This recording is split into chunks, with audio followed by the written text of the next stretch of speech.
the honor of 2 local poets, or somewhat local poets.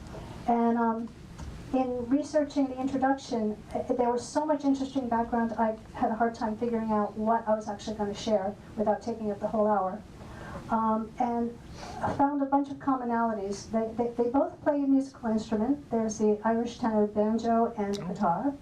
They are both very interested in social justice, and one mainly education, one mainly labor, but they both incorporate their life experiences and their passion and their musicality in their poetry. Michael Brosnan was discovered by Peter Money, his editor at the local Harbour Mountain Press, so this is a doubly local event. Peter was reading the Irish journal The Moth during a flight from Dublin. And Michael's poems have appeared in numerous popular and leading journals, and this is his first published collection, which is exciting to celebrate with him. He was an associate editor at Down East Magazine and a longtime editor of Independent School Magazine, and he's published 2 books on education as well as a documentary film. One reviewer wrote that he writes with a deft shorthand. How can there be so much magic? Start over. How can there be so much potent magic in a single stanza or phrase? It's as if he's found the pulse of poetry, which is an incredible statement.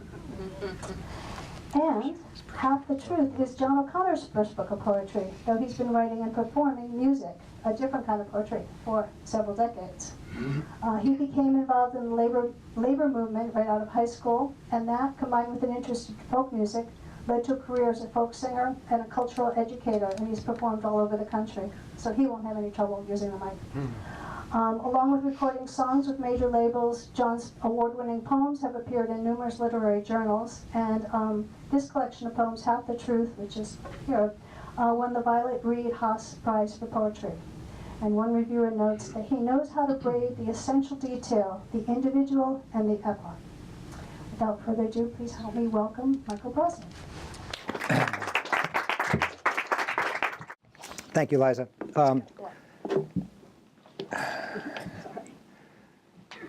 If I need to speak up at any point, just raise your hand. So thank you all for coming out on this Wednesday night in what should be spring, but feels a little bit more like deep winter still. And I too am glad that it's not another storm, though there is one for the rest of New England. Thank you for sharing this space with me tonight, John. It is a pleasure to be here. And Peter, thank you also for discovering me or finding me and connecting and having this great conversation that led to the publication of The Sovereignty of the Accidental. As Liza said, I've been publishing poetry for a long time, but did not have a book until recently.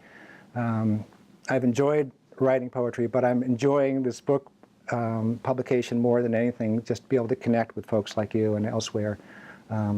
It's a real pleasure. If you're a musician and you write music, you get that, you perform, you get this instant feedback. As a poet, often you write poetry, you send it out, it gets published in a journal, and you hear nothing. So this is great. I thought I would start off with the poem that appeared in the Irish journal The Moth. If it weren't for this poem, the book probably wouldn't exist. It's titled, "We Take Uncle John to a Party." Sorry, I gotta lower this. We take Uncle John to a party. We take Uncle John to a party where, with a small bird in hand, he whispers to a young woman by the window, "You know, if I had acted on my impulses," his voice trailing off, going slack along with his jaw, because he can't recall what should follow after so many years of holding back. He puts the bird on the piano. It shakes out his feathers. I get him another drink, and we sit on the couch. I love Uncle John, but have no idea what to say now, and he doesn't want to speak.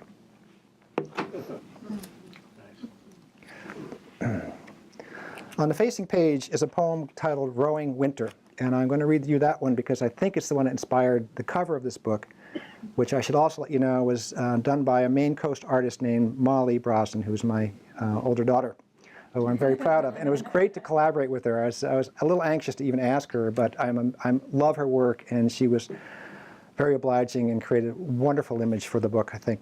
In fact, I think the image is, has brought the book to a lot of people's attention. I have lived in New England most of my adult life, though I grew up in New York, and I've spent much of that on the coast of Maine, and in and around water of some sort. And there was a brief period of time when I actually did do a lot of rowing. This poem is called Rowing, Winter. The killing cold sea slaps gray against the narrow hull, keeps you coiling, releasing, coiling, releasing. Life is big. Today you chose this, but what have you chosen? The rhythm, the ever ache.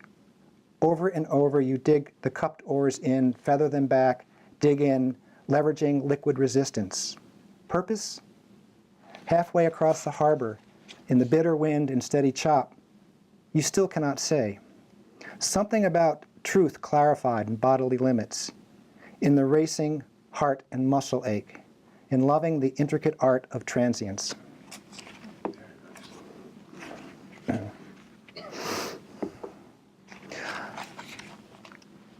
Some poems I write feel sort of autobiographical. They come from some sort of personal experience, at least to start, often go off in different directions.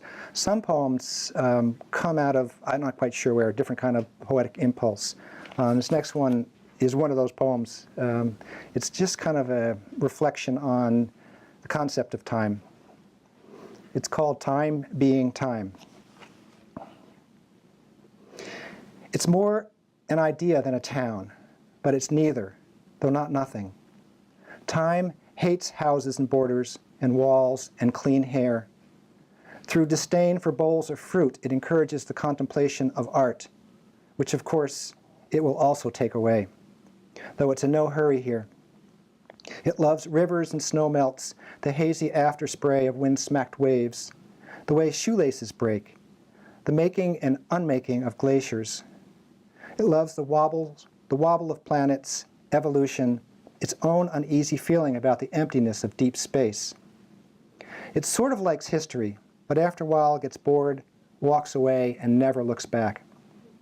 With great effort and expense, we can bend time slightly and to no known purpose.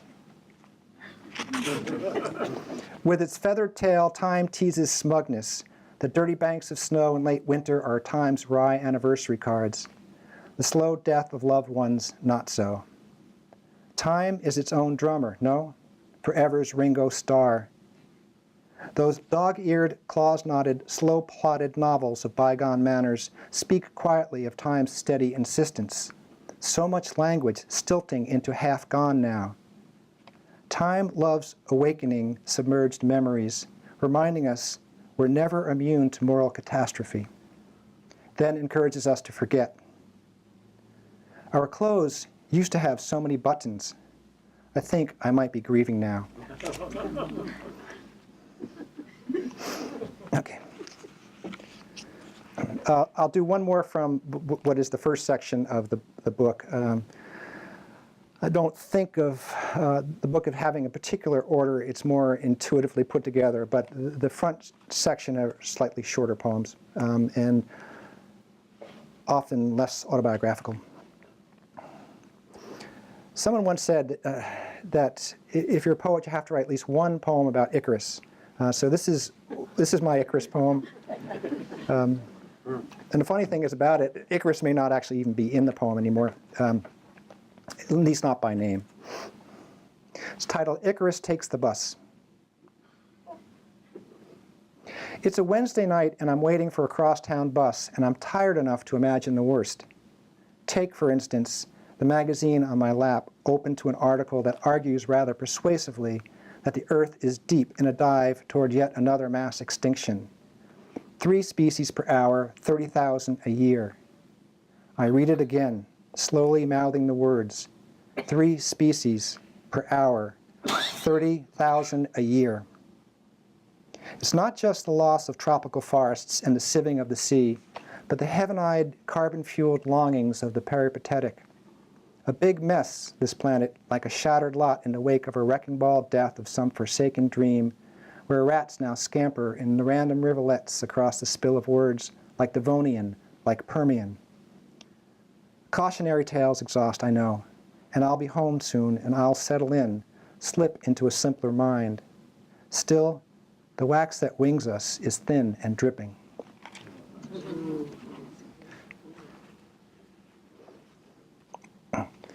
Okay, we're going to jump to section 2 here. Go back to the Maine coast. The title of this poem is Ponding, and I know that's not an official verb. Is that a gerund? Is that what that is? But I think of ponds and lakes. You know, the ponds and lakes of Maine, they're amazing, and they're all, I think, this kind of wonderful theater. And I lived by a small one up on the coast of Maine. And there was one summer when a friend came to visit from New York City, and he threw down the gauntlet, so to speak. He said, let's see how many ponds and lakes we can swim in a single day.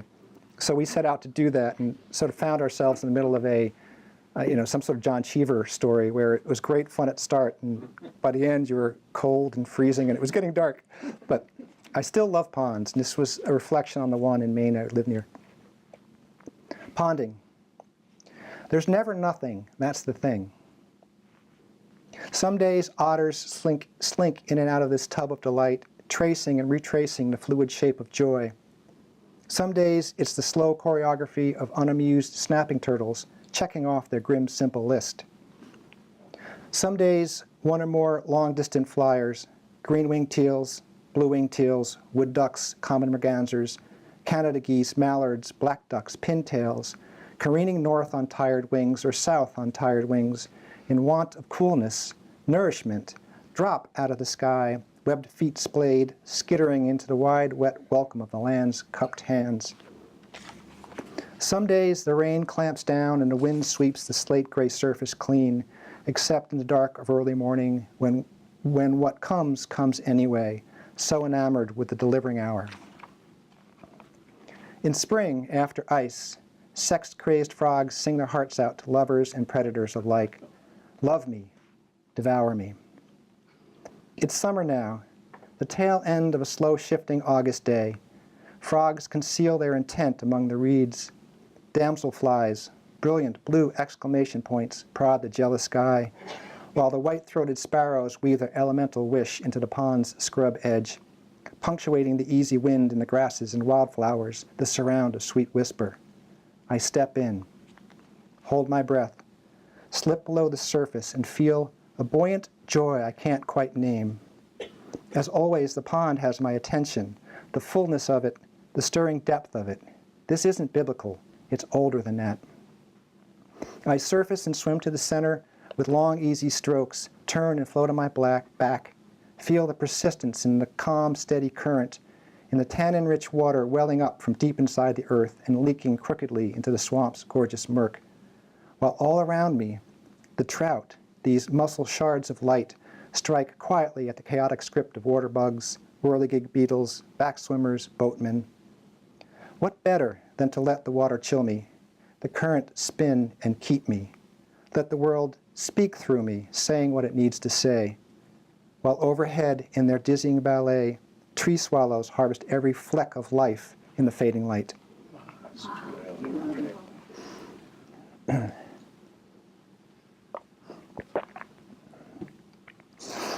We'll go from the Maine coast to New York City. I grew up in the New York suburbs of Long Island, and they appear in a number of these poems. I'm going to read two different poems that connect with that region.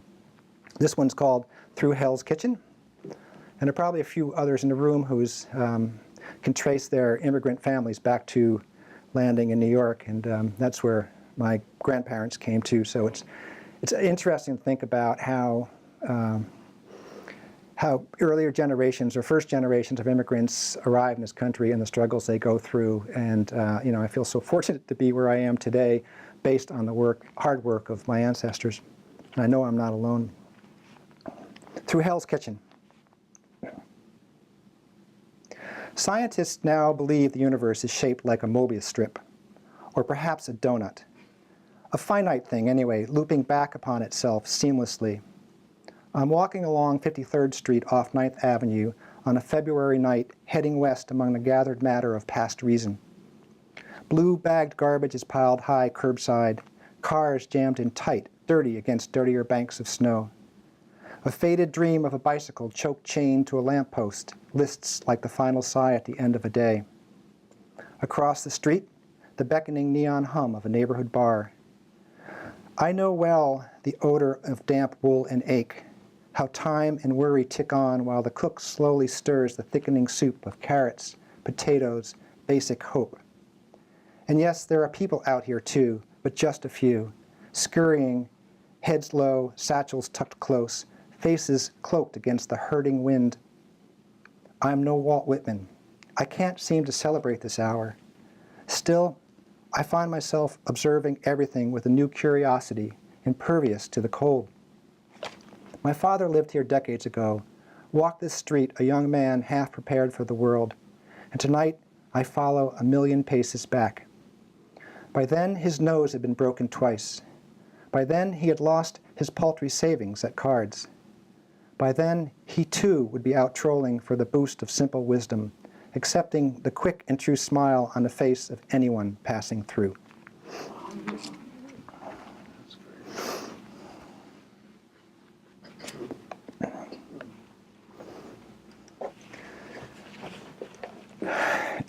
Next poem is titled "Breathing Room," and this is a little bit hard to read for me because it's about the death of my brother, who died of cancer 5 or 6 years back now. He and I were roommates for 18 years. We were very close. But then again, I also know that this disease touches many of us, and it connects us too.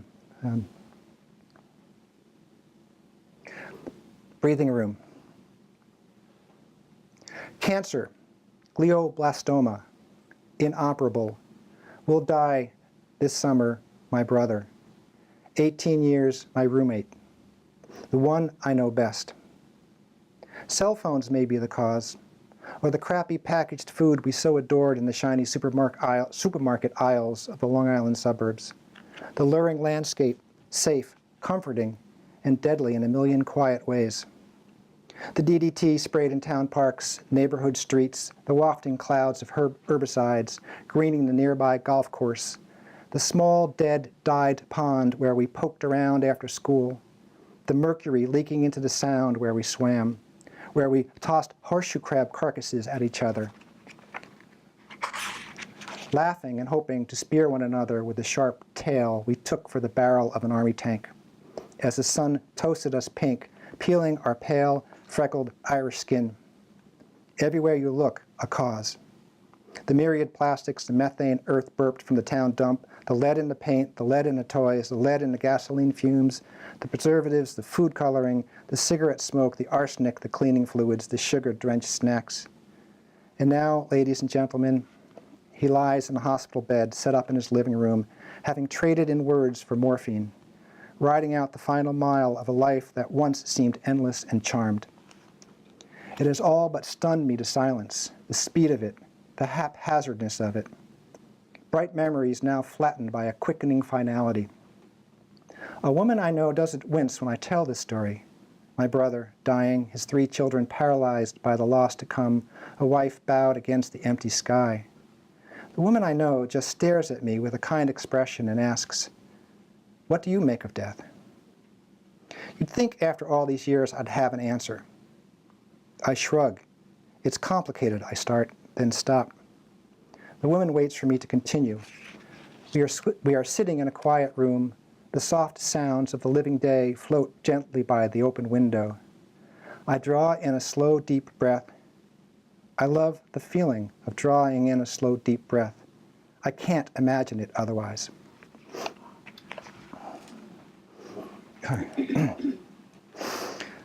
Well, I got one more, and we'll shift focus, but have a little bit more fun here, because I know it's a hard one. The tradition in poetry readings, here's that poem, is to stay quietly and sit on your hands until the last poem is read. And then if you want to clap, you clap. If you don't, that's fine. But it struck me as a weird tradition, so Yeah, I don't know when I was thinking about this, but some years back I was thinking about the way that we respond to things as a group through applause. And so I was just messing around with the concept, and I wrote this poem called The Reason for Applause. So when you finished, if you do clap, listen to the clapping too, because it really can be pretty strange to hear. The reason for applause. 1. We like the ritual, the simplest of routines, the fulfillment that comes with fulfilling the expected. 2. Besides, it's too hard to stay still in the silence after your heart's been prodded so. It's our nature, even when it doesn't feel like our nature, to give something back. It feels petty not to. 3. The sound of clapping is quite remarkable. In sync and out of sync at once, like hard rain, a cleansing shower of unexplained appreciation roaring out, but also washing back, reminding us we are here too, and we matter in this give and take. 4. We clap to hear the clapping as much as to hear the clapping recede. The passing train, a summer wave, pulling back from the shore, a sound that always reminds us there is some place we must go now. 5. Much of love is hidden in the folds of the hands, difficult to extract. Thank you.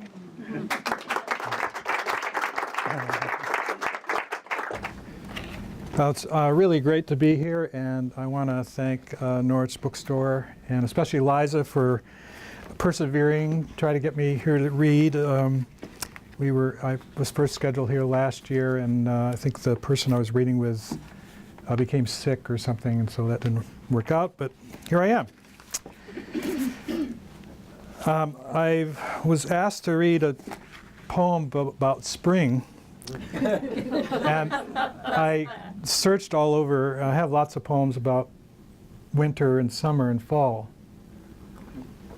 And after digging a little, I did find out that I have one poem sort of about spring. It's called The Last Spring. And I wrote it a long time ago when I was first starting to learn how to write poetry. And it won a little prize in the little town I lived in, Greenfield, Massachusetts. So it's called The Last Spring.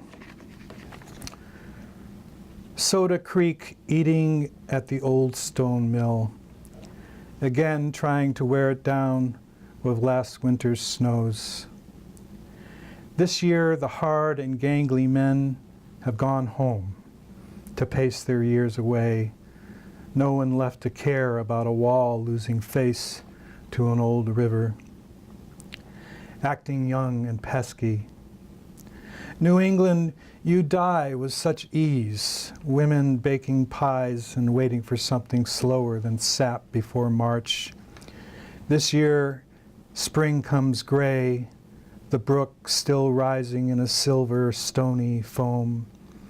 Machines inside the crumbling shop are rusting forever, without those beefy hands, sure and domineering, gone home to no one waiting. Their children turned to pale poverty, lean as New Hampshire timber, hair cut in clumps like weeds under hoarfrost. To Portsmouth and Lawrence, cities promised their grandparents before walls fell down. I'll read a few poems from my book, which is called Half the Truth and is for sale here.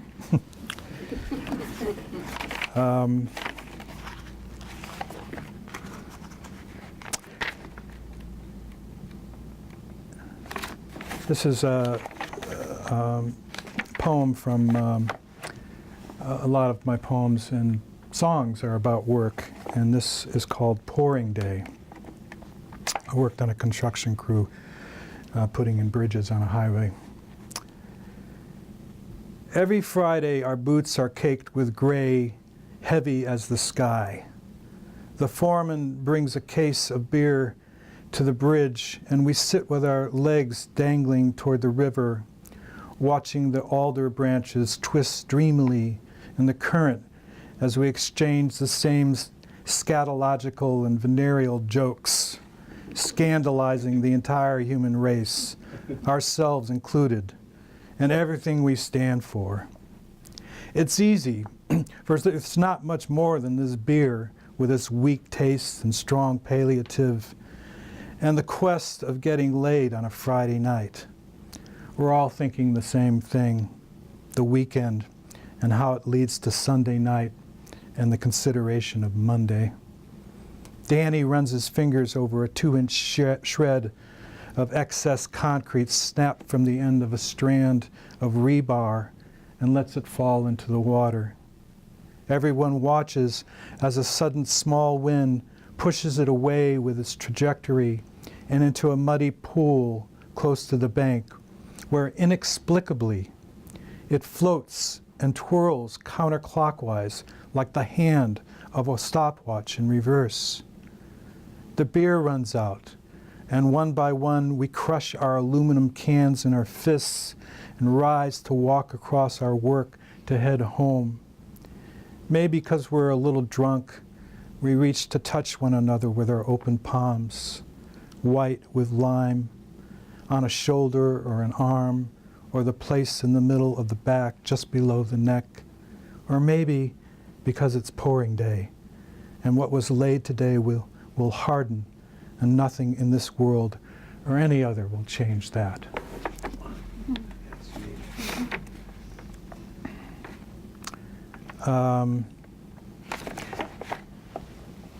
I played sousaphone in my high school band. I started out with trumpet, and then the horn got bigger as I went along. I played baritone and ended up playing sousaphone. And this poem is based on a real event about my chairmate. Sousaphones.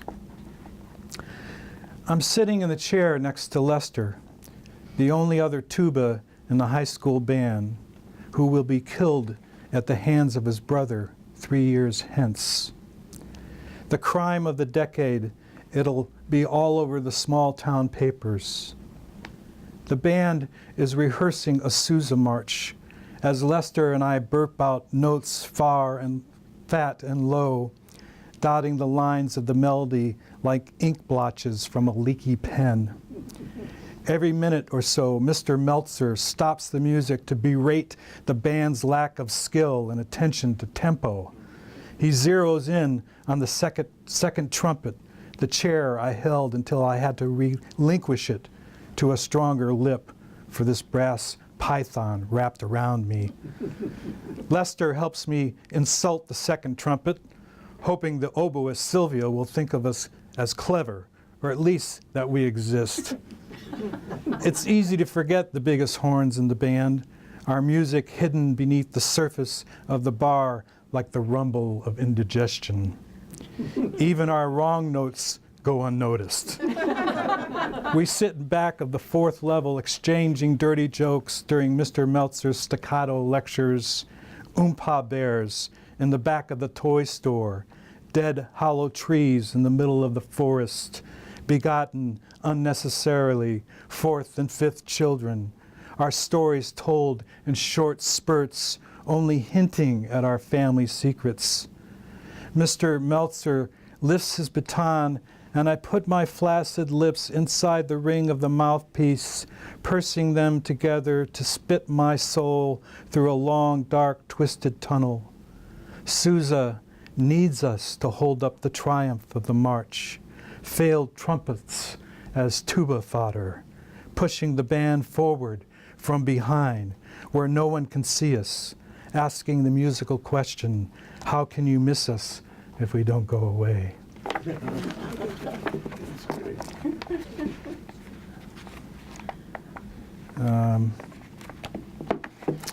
This is a poem I wrote in Brooklyn shortly after I moved to New York over 20 years ago for a job. And it's called Dog Dream. I dream of a dog in the road, young but not quite a pup. His neck is broken, his breathing fast and frantic, eyes hollow, tongue over his teeth, hanging toward the earth where he lies, a quivering shadow glued to the ground. I pick him up to get him out of the road, which is a dark, dreamy gray. You are there with me, and as usual, look to me to find a solution to the dilemma. If I fail, then yes, I'm a failure. I carry the dog over to a ditch of running water as murky as the fear in his blood, and I know instantly I will drown him, not to save him, not to save us, to keep breathing. My leg twitches and my paws are moving on the pillow and rubbing my face, carrying me out of the dream. Once you brought home a stray dog and let it stay in the yard. By morning it was gone. You whimpered. I brought you fruit in bed, made you biscuits, told you jokes about dogs walking into bars, guns drawn, black hats, and chaps.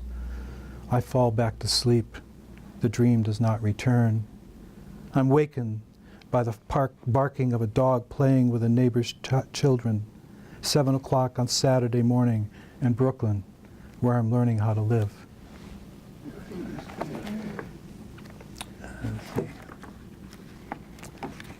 I'll read one more from the book. This is a poem that is comes from my hitchhiking days when I was trying to be a folk singer. And it's called The Mysterious Disappearance of the Hitchhiker on the Ohio Turnpike. Exit 173 was a forlorn place, not because it was the exit to Cleveland, but those numbers chiseled on the signposts making the days and hours spent waiting. 7, 6, 82, 3 hours. 5, 13, 81, 2 hours, 45 minutes. Thankfully, there were dragonflies, those fantastical helioplanes that have for millions of years adorned lazy, hot, boring days when there was nowhere to go and no way to get there. I sat on my guitar case and imagined myself Tom Thumb, mounting the multi-winged prop plane with its oily eyes and its cobalt tail, flying above the cornfields, leaving the interstate to its meaningless commerce. Down on Earth, though, I was John Thumb, and my flight depended upon having my arm extended, the stubby appendage at the end of my wrist pointing toward the ramp on a sign that read, West, Chicago. What delivered those unfortunate inmates who jotted down their dates and hours to their destinies? A semi loaded down with restless hogs? A Chevy Super Sport driven by a man with a bottle of schnapps between his legs? Or that svelte brunette with the bright lipstick who never ever picks you up, but this time someone got lucky, or thought he did, until she pulled a small pistol out of the glove compartment, spewing her hatred toward all men. Each one caught a ride eventually, but in my mind they just faded into that bleached day, for indeed I don't remember how I managed to escape. Though I know I small-talked my way in dozens of passenger seats across the great plains of an aimless decade. Could I find the means in this age of cyber searching to contact the veterans of Exit 173 and bring them together at the toll booth, a reunion of asphalt hobos?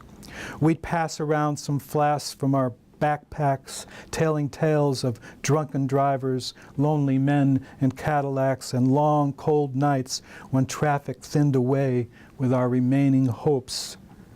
Let's see the hands of all who have slept by the side of the road.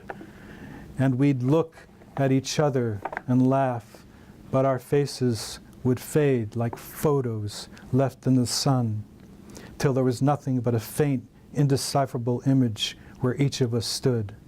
The night would pass and the day would appear as cars and trucks slowed on their approach to the toll booths.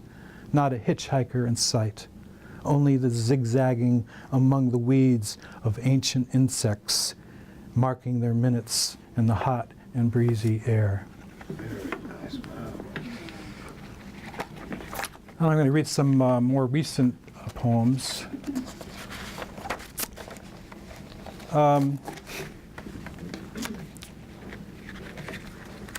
My songwriting is known for, a lot of my songs are known for being political. And when I went to poetry, I sort of did the opposite. I went kind of inward instead of outward. And I don't write about politics much. But sometimes when I'm trying to write a poem, especially in recent years, things have just popped out on the page. And this is an example of that.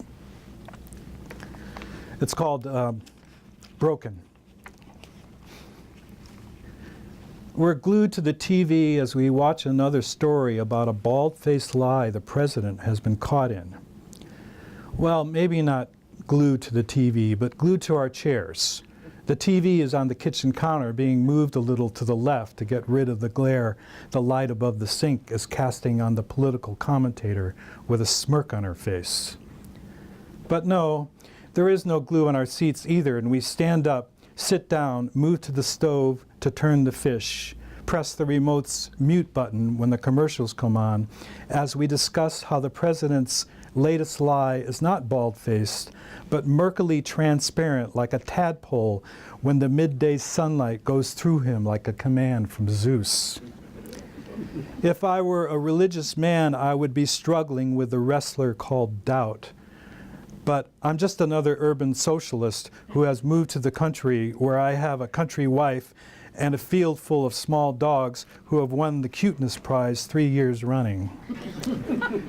There's not a Syrian in sight, though there are a few refugees from the house in the next town over that was recently repossessed for taxes. And the one who fled into the woods to make his home beneath the trees can only say, I'm a little down on my luck these days. There is no glue on him, nor the TV, nor any chairs that I know of. And in fact, the glue production business is in big trouble because so few people use this stuff anymore, because we don't fix, we replace. No one thinks the president can be glued back together, and everyone is scared to death that his replacement will be made out of the same plastic he is. When the revolution comes, we'll gather up all the plastic and cast it into that great vortex where all plastic goes. Meanwhile, the country wife has turned off the TV and is looking for a screwdriver to repair an old appliance that's been lying too long on its side in the workshop. She wants something to be true again. She wants something she can fix, something she can hammer a nail in, to put back together with a little epoxy.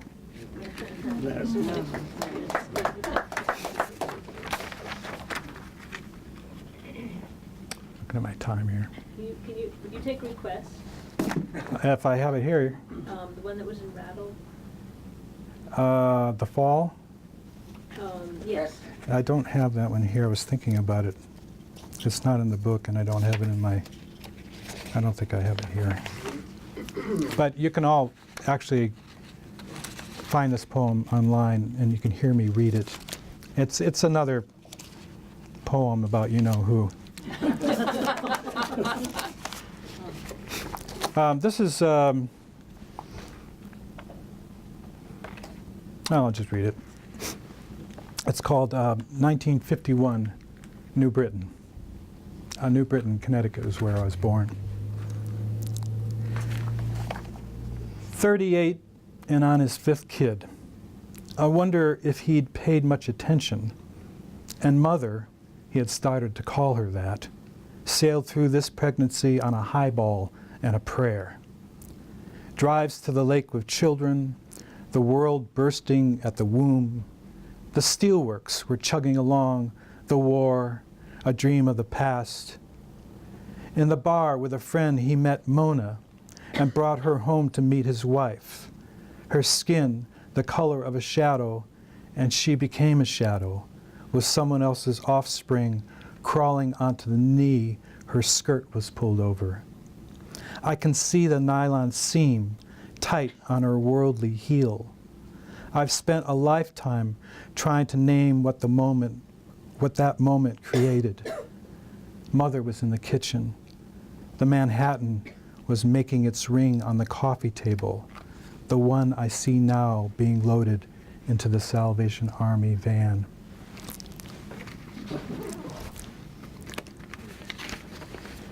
And here's another Connecticut poem. This is a poem I think took about 3 years to write. I'm not sure it's done. It's called The Crows of Connecticut.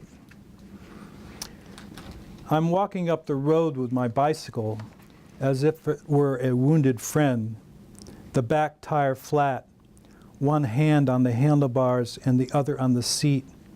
We're making our way home in the 3 o'clock sun, and the heat is telling me that being alive is complicated, and today will bring a swirl of wind and a sky overcrowded with crows. I have never noticed how mad they are. I've never done them harm, yet they seem to resent me from their place in the sky and on the lawns along the road that leads to the house where I live, where my mother cooks her cabbage, where my father arrives each evening and opens the cupboard that holds the vermouth. I have tasted it only once. It seems like a drink a crow might like. The house is where my brother and sister live, who are as different from each other as an oak tree is from a violet. As I draw nearer, I think of the man, Tom Collins, my father puts in a glass with ice. I don't know how to fix a bike tire, nor whether my father has the time or inclination to help so that I might fly above the singing wheels down the other side of Camel's Back Bridge, where the tire went flat, speeding past the crows that will look at me soberly and complain. I am neither comfortable in their world nor this one, no matter how my mother may seduce me. My brothers favor me. My sisters teach me of the charters they have signed for their secret rooms, or the ounce of flight my father left me. And I'll read one more, because poetry readings shouldn't go too long. Yeah, I'll read this short poem here. And this is not spring, this is summer. It's kind of a downer. Well, I'll finish with it anyway. Summer. Before I paid any attention, it was almost gone.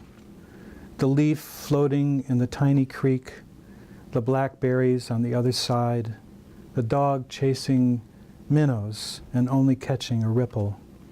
Wind shifting in the trees. I was young long ago when summer lingered and held my attention. Then one night a lightning bug followed the lightning, and I went with her.